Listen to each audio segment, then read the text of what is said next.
Livre 8e, Contre-coup. Chapitre 1. Dans quel miroir Monsieur Madeleine regarde ses cheveux. Le jour commençait à poindre. Fantine avait eu une nuit de fièvre et d'insomnie, pleine d'ailleurs d'images heureuses. Au matin, elle s'endormit. La sœur Simplice, qui l'avait veillée, profita de ce sommeil pour aller préparer une nouvelle potion de quinquina. La digne sœur était depuis quelques instants dans le laboratoire de l'infirmerie, penchée sur ses drogues et sur ses fioles, et regardant de près à cause de cette brume que le crépuscule répand sur les objets. Tout à coup, elle tourna la tête et fit un léger cri. Monsieur Madeleine était devant elle. Il venait d'entrer silencieusement. « C'est vous, monsieur le maire » s'écria-t-elle. Il répondit à voix basse. « Comment va cette pauvre femme ?»« Pas mal en ce moment. Mais nous avons été bien inquiets. Allez. » Elle lui expliqua ce qui s'était passé, que Fantine était bien mal la veille et que maintenant elle était mieux, parce qu'elle croyait que monsieur le maire était allé chercher son enfant à Montfermeil. La sœur n'osa pas interroger monsieur le maire, mais elle vit bien à son air que ce n'était point de là qu'il venait. « Tout cela est bien, dit-il. Vous avez eu raison de ne pas la détromper. »« Oui, reprit la sœur. Mais maintenant, monsieur le maire, qu'elle va vous voir et qu'elle ne verra pas son enfant, que lui dirons-nous » Il resta un moment rêveur. « Dieu nous inspirera, dit-il. »« On ne pourrait cependant pas mentir, murmura la sœur à demi-voix. » Le plein jour s'était fait dans la chambre. Il éclairait en face le visage de monsieur Madeleine. Le hasard fit que la sœur leva les yeux. « Mon Dieu, monsieur, s'écria-t-elle, que vous est-il donc arrivé? Vos cheveux sont tout blancs. »« Blancs, dit-il. » La sœur Simplice n'avait point de miroir. Elle fouilla dans une trousse et en tira une petite glace dont se servait le médecin de l'infirmerie pour constater qu'un malade était mort et ne respirait plus. Monsieur Madeleine prit la glace, y considéra ses cheveux et dit « Tiens ».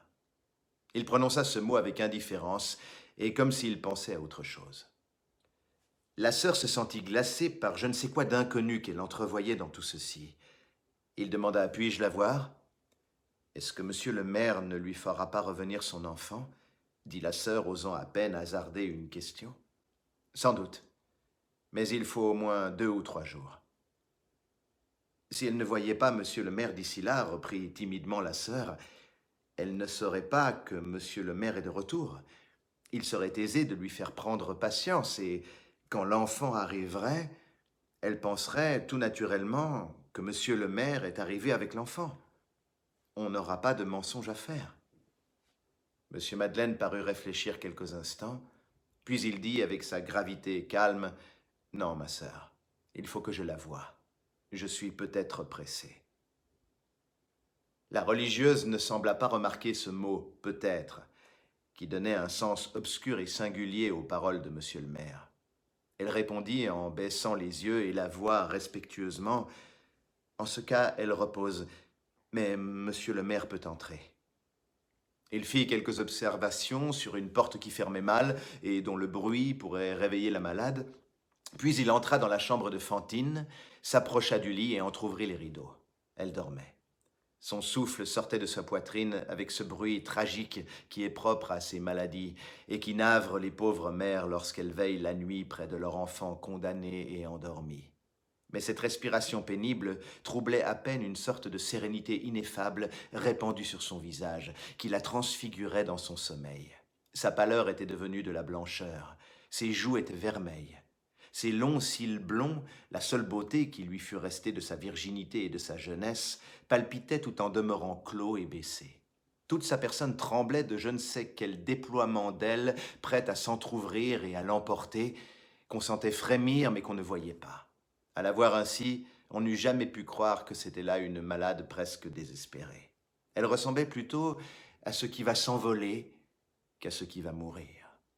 La branche, lorsqu'une main s'approche pour détacher la fleur, frissonne et semble à la fois se dérober et s'offrir. Le corps humain a quelque chose de ce tressaillement quand arrive l'instant où les doigts mystérieux de la mort vont cueillir l'âme. Monsieur Madeleine resta quelque temps immobile près de ce lit, regardant tour à tour la malade et le crucifix, comme il faisait 2 mois auparavant, le jour où il était venu pour la première fois la voir dans cet asile. Ils étaient encore là, tous les deux, dans la même attitude, elle dormant, lui priant. Seulement maintenant, depuis ces 2 mois écoulés, elle avait des cheveux gris et lui des cheveux blancs. La sœur n'était pas entrée avec lui. Il se tenait près de ce lit, debout, le doigt sur la bouche, comme s'il y eût dans la chambre quelqu'un à faire taire. Elle ouvrit les yeux, le vit, et dit paisiblement avec un sourire « Et Cosette ?»